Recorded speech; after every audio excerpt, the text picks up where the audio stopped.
Spotlights turn on with a heavy ka-chunk noises, illuminating Lum in a halo of floating dust particles. He spreads his arms wide. This guy is such a bullshitter. Hello, Vertumna! His voice booms over the speakers. Are we winning or what? The reaction is mixed. Yeah, because that's just propagandizing.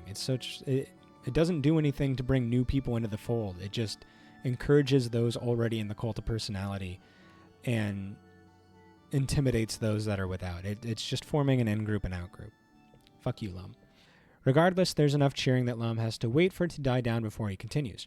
We're killing it out there, people. He exclaims, every day we claw a little more territory from the savage aliens of this planet. A Watatopod arcs through the air and lands with a broken splort. Oh, that's a good onomatopoeia. I gotta start including splort at Lum's feet, splattering him with juice. You don't see who threw it, but the faction from Geoponics is looking restless. They begin to jeer and stomp their feet.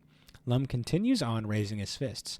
Those Xenos attacked us first, and now they're learning, don't mess with humankind. That ain't how it is. Utopia turns and hollers up at Lum. You don't even know what it's like out there. You just send folks out to die for your stupid war. Utopia hops on stage and routes her own here-speak through the speakers. Oh, please be safe, Utopia. He's lying, she yells bitterly. This year we lost 2 surveyors in the swamps, Sorrel and Quinny. They'd be alive today if Lum hadn't sent them to clear out a manicore den for no good reason. She jams her fingers against the governor's chest. The only threat to our colony here is you. Lum's smile doesn't change, but his eyes go cold. He snatches Utopia's hand and calmly, slowly crushes her holopalm crystal with his thumb. You can hear the crunch of the bones of her hand before her feed cuts out. No! Utopia yelps as her knees buckle. Oh, you have done the unforgivable. The unforgivable. I can't even say it.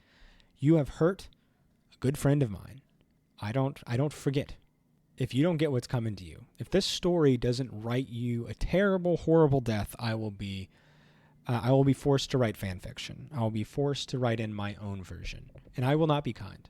It'll be a very sexual fan fiction with a very dark turn at the end after I'm finished having fun with Cal.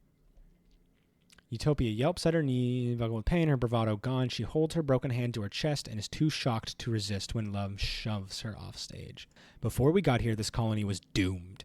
You're only alive because I was merciful. Just a bunch of burned-out hippie fugitives. What was your plan for surviving out here? Wishful thinking, singing songs, and talking to animals? You know what? I got pretty far communicating with animals. Thank you very much. Laughter ripples through the Helios. You, he gestures to the council, then jerks his thumb at his chest, need us. Not the other way around. I'm done pretending I need to listen to your opinions. If you want to live, you'll do as I say. I don't think this guy is a good guy. You know what? You're right, Muff. And you know, like, he doesn't have, like, a halo and wings of light and stuff, so he's definitely not a good guy main character like you posted in Discord the other night. Last night, I think. Clearly a bad dude. Clearly a jerk. You don't get a V that deep without it standing for villain.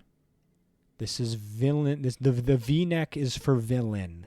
No protag status. This guy's a monster.